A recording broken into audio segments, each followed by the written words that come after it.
Desember 2025 terasa hangat dan penuh euforia. THR, bonus, diskon akhir tahun, liburan, makan enak, dan janji pada diri sendiri bahwa semua kerja keras akhirnya terbayar. Namun begitu kalender berganti, Januari 2026 datang seperti tamparan dingin. Saldo rekening menyusut drastis, notifikasi tagihan mulai berdatangan, kartu kredit dan pay later menuntut perhatian. Inilah yang jarang dibahas orang. Mabuk keuangan setelah liburan, rasa pening yang muncul bukan di kepala, tapi di rekening. Di titik inilah banyak orang kembali masuk ke kutukan lama. Gaji cuma numpang lewat. Naik gaji di awal tahun seringkali tidak pernah benar-benar terasa karena standar hidup ikut naik diam-diam. Cicilan bertambah, gaya hidup naik kelas, dan akhirnya kita bekerja keras hanya untuk mempertahankan posisi, bukan untuk maju. Siklus ini menyiksa terlihat normal dari luar, tapi di dalam penuh kelelahan finansial yang tidak pernah selesai. Masalahnya bukan karena kurang sabar menunggu waktu. Banyak orang percaya mitos bahwa tahun depan pasti lebih baik dengan sendirinya, padahal waktu tidak pernah mengubah apapun tanpa sistem yang benar. Jika Januari dilewati tanpa arah, maka Desember akan kembali diisi penyesalan yang sama, bahkan lebih berat karena harga kebutuhan terus naik. Tanpa struktur, harapan hanyalah ilusi yang menenangkan sesaat. Bayangkan membangun rumah di atas pasir, sekuat apapun temboknya, satu badai saja cukup untuk merobohkan semuanya. Januari adalah momen menanam batu pertama keuangan, fondasi yang menentukan apakah hidupmu sepanjang 2026 akan berdiri kokoh atau terus goyah. Tanpa fondasi yang jelas, setiap masalah kecil bisa berubah menjadi krisis besar yang merusak segalanya. Di awal tahun, selalu ada suara-suara berbahaya yang menawarkan jalan pintas, janji pemulihan modal cepat, cuan instan, investasi tanpa resiko, atau judi berkedok peluang. Semua itu biasanya muncul saat banyak orang sedang panik dan lemah secara finansial. Di sini kita perlu tegas, tidak ada kekayaan yang dibangun dari keputusasaan. Jalan pintas hanya membawa ke lubang yang lebih dalam. Januari 2026 bukan bulan biasa. Ini adalah garis start. Apa yang akan dibahas bukan tips receh atau motivasi kosong, melainkan pengarahan strategi. Video ini adalah briefing untuk mereka yang ingin menang di akhir tahun, bukan sekedar bertahan. Jika kamu masih menonton sampai titik ini, itu pertanda kamu bukan penonton pasif. Kamu sedang mencari kendali. Dalam beberapa menit ke depan, kamu akan dikenalkan pada 5 pos keuangan yang wajib diisi sejak Januari. 5 pos ini bukan teori indah, tapi sistem bertahan dan menyerang. Jika kelimanya terisi dengan disiplin, kamu tidak hanya aman saat krisis, tapi punya amunisi saat peluang datang. Saat orang lain panik di akhir tahun, kamu sudah siap bergerak. Sebelum berbicara tentang menyerang dan bertumbuh, ada satu prinsip yang tidak boleh dilanggar: bertahan hidup dulu. Dana darurat dan proteksi adalah benteng, bukan senjata. Banyak orang terlalu cepat membeli senjata investasi tanpa membangun bentengnya. Akibatnya, saat sakit datang atau pekerjaan terganggu, semua investasi terpaksa dijual rugi hanya demi bertahan. Tanpa pertahanan, strategi sehebat apapun akan runtuh dalam satu kejadian tak terduga. Di 2026, standar dana darurat tidak bisa lagi dipandang ringan. Jika dulu 3-6 bulan pengeluaran dianggap cukup, kondisi sekarang menuntut buffer yang lebih tebal.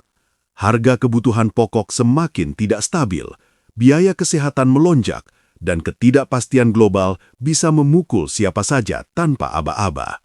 Dana darurat bukan angka idealis, tapi ruang napas agar keputusan finansial tidak diambil dalam kondisi panik.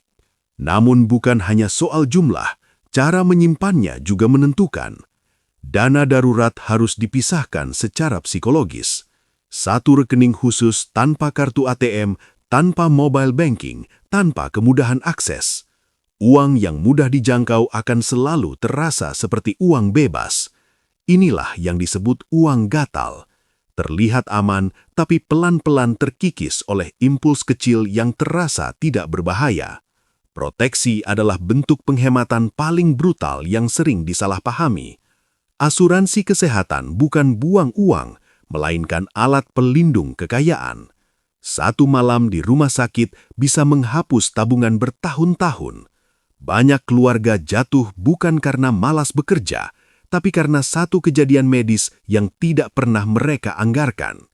Proteksi bukan soal takut, tapi soal kesiapan. Januari juga waktu terbaik untuk mengevaluasi polis lama. Apakah manfaatnya masih relevan dengan inflasi 2026? Apakah biaya yang dibayar sebanding dengan perlindungan yang diterima? Banyak orang terjebak di produk yang mahal tapi tidak efektif. Menutup atau merapikan proteksi bukan kemunduran, justru langkah dewasa dalam mengelola resiko. Memiliki dana darurat dan proteksi adalah bentuk mentalitas sedia payung. Musibah tidak menunggu kamu siap. Ketika krisis datang, mereka yang tidak punya benteng akan terpaksa berhutang, meminjam sana-sini atau terjebak pinjaman berbunga tinggi.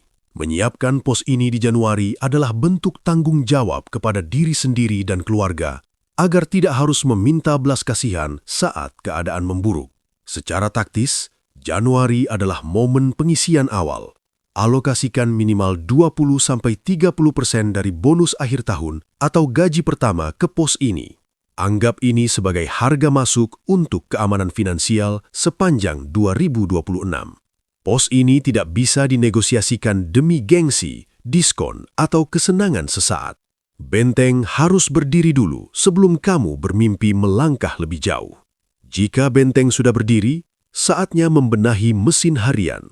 Banyak orang merasa gajinya kecil, padahal masalah utamanya bukan di pendapatan, melainkan di kebocoran. Januari adalah bulan audit berdarah. Buka mutasi rekening Desember tanpa kompromi. Lihat kemana uang benar-benar pergi, bukan kemana kamu merasa uang itu pergi.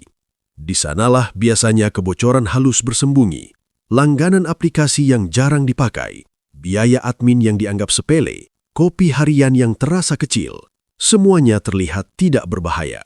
Tapi akumulasi kebiasaan inilah yang menggerogoti masa depan. Ini adalah pajak untuk terlihat hidup normal. Tanpa audit, kebocoran ini akan terus dianggap wajar, padahal diam-diam mencuri ruang untuk bertumbuh. Di 2026, metode budgeting klasik perlu dimodifikasi. Struktur 40% kebutuhan, 20% kewajiban, 30% masa depan, dan 10% hiburan lebih realistis menghadapi tekanan harga pangan dan energi. Ini bukan soal membatasi hidup, tapi memberi arah yang jelas pada setiap rupiah agar tidak berjalan tanpa tujuan. Salah satu musuh terbesar cash flow adalah pinjol dan pay later. Bunga berbunga membuat utang kecil berubah menjadi beban psikologis yang berat. Januari harus dijadikan bulan detoks utang konsumtif. Melunasi utang mungkin terasa menyakitkan di awal, tapi membiarkannya bergulir justru akan melumpuhkan seluruh strategi sepanjang tahun. Efisiensi juga berarti belanja dengan otak, bukan emosi. Belanja grosir untuk kebutuhan pokok di awal tahun adalah bentuk perlawanan terhadap inflasi. Mengunci harga untuk 3-6 bulan memberi imunitas terhadap fluktuasi bulanan. Ini bukan pelit. Ini taktik bertahan yang cerdas di tengah ekonomi yang tidak ramah. Bayangkan hidup sebagai kendaraan. Gaji adalah mesin. Cash flow adalah bahan bakar. Mesin besar dengan bahan bakar boros tidak akan pernah sampai tujuan. Sebaliknya, mesin sederhana dengan konsumsi efisien bisa melaju jauh. Mengelola operasional harian bukan soal gengsi, tapi soal jarak yang bisa kamu tempuh.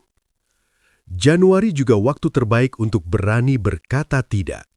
Tekanan nongkrong mahal, ajakan impulsif, atau tuntutan sosial seringkali merusak anggaran tanpa disadari. Menolak bukan berarti antisosial, tapi sedang menjaga misi. Penghormatan kecil yang dimulai sekarang akan berubah menjadi ruang gerak besar di akhir tahun. Setelah benteng berdiri dan mesin berjalan efisien, barulah kita bicara soal pertumbuhan. Investasi bukan judi. Ini harus ditegaskan sejak awal. Investasi berdiri di atas data, nilai, dan kesabaran. Judi berdiri di atas harapan dan emosi. Banyak orang jatuh bukan karena pasar kejam, tapi karena pola pikir ingin menang cepat tanpa memahami apa yang dibeli. Di tengah volatilitas 2026, pendekatan paling rasional adalah disiplin, bukan nekat. Dollar cost averaging bekerja bukan karena pintar menebak pasar, tapi karena konsisten mengalahkan emosi. Menyetor jumlah tetap setiap bulan melindungi kita dari keputusan impulsif saat pasar hijau maupun merah. Strategi ini membangun ketahanan mental, bukan sekedar angka. Diversifikasi adalah bentuk kedewasaan finansial. Saham blue chip untuk pertumbuhan jangka panjang, reksadana pasar uang untuk likuiditas, dan emas sebagai pelindung nilai. Menaruh semua uang di satu aset yang tidak dipahami adalah resep kehancuran. Tujuan diversifikasi bukan memaksimalkan untung cepat, tapi meminimalkan resiko kehancuran total. Januari adalah waktu terbaik untuk riset, bukan ikut euforia.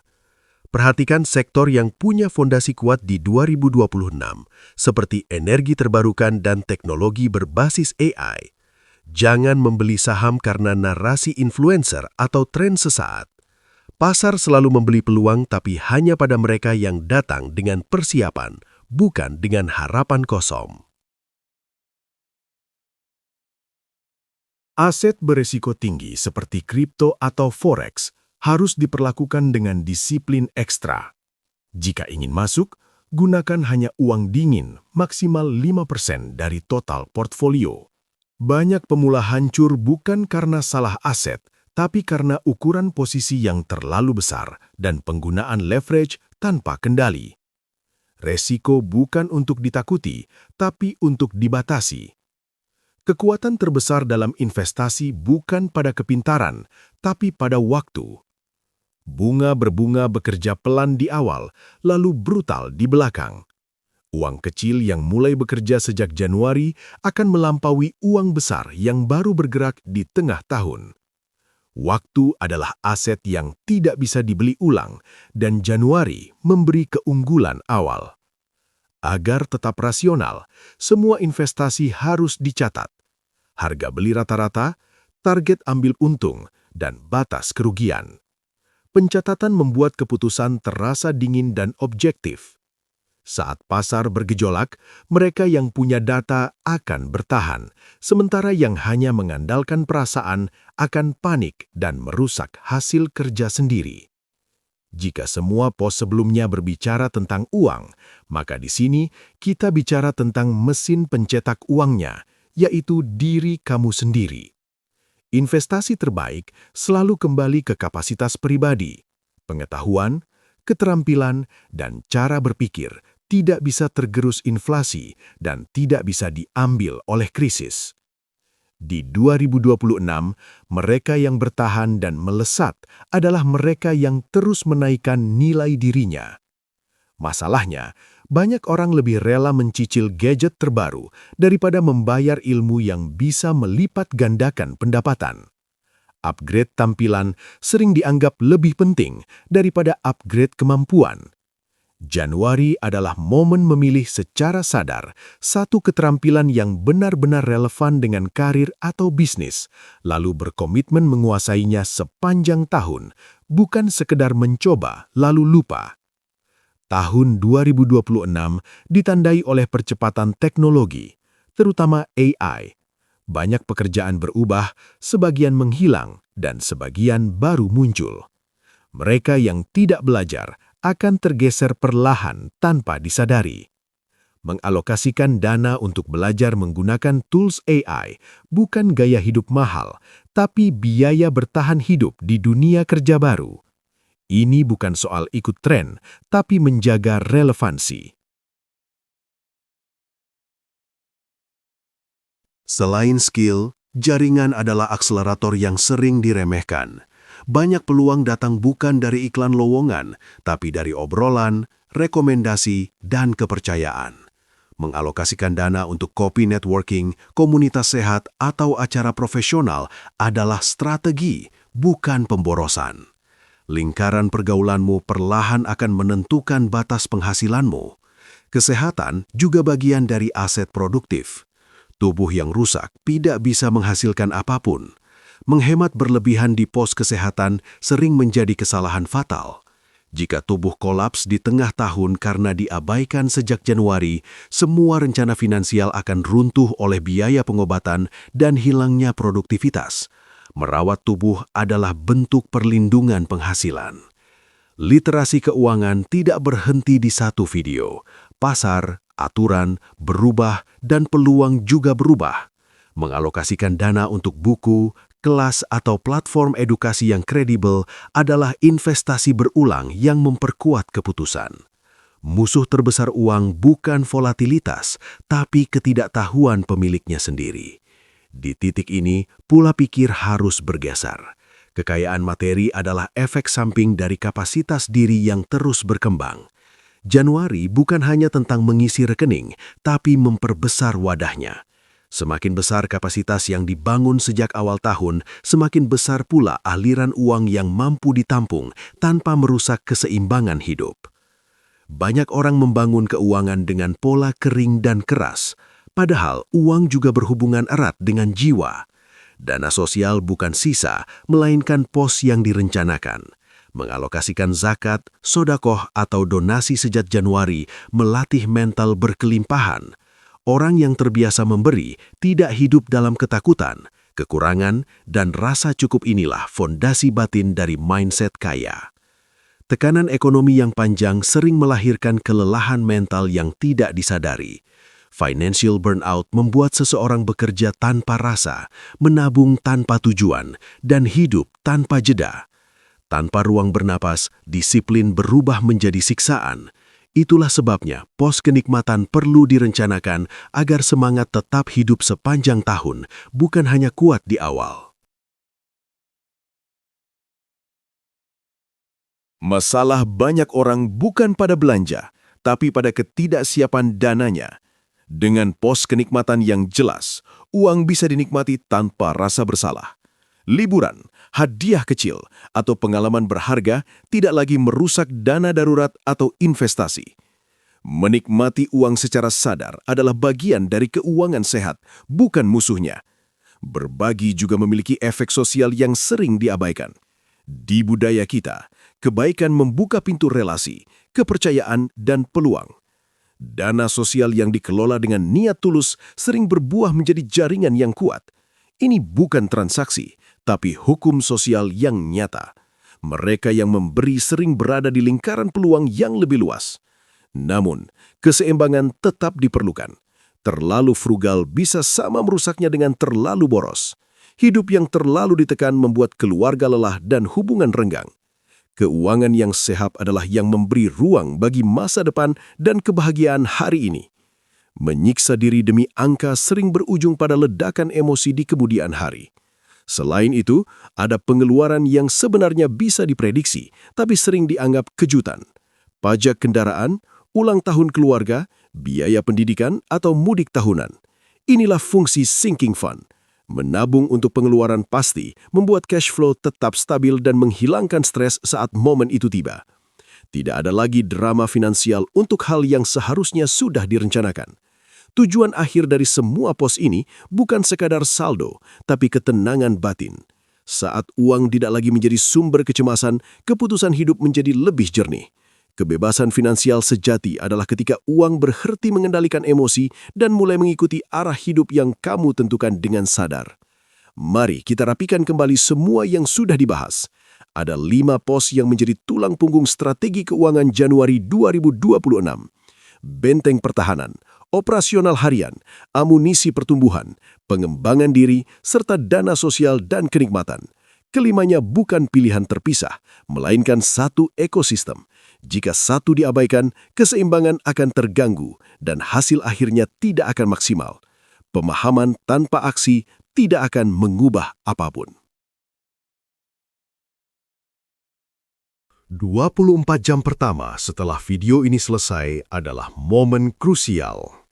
Buka aplikasi perbankanmu, lihat kondisi nyata, lalu buat 5 pos tersebut secara konkret. Entah melalui fitur dompet digital, rekening terpisah, atau catatan manual. Yang penting bukan alatnya, tapi keputusan untuk memulai sekarang juga.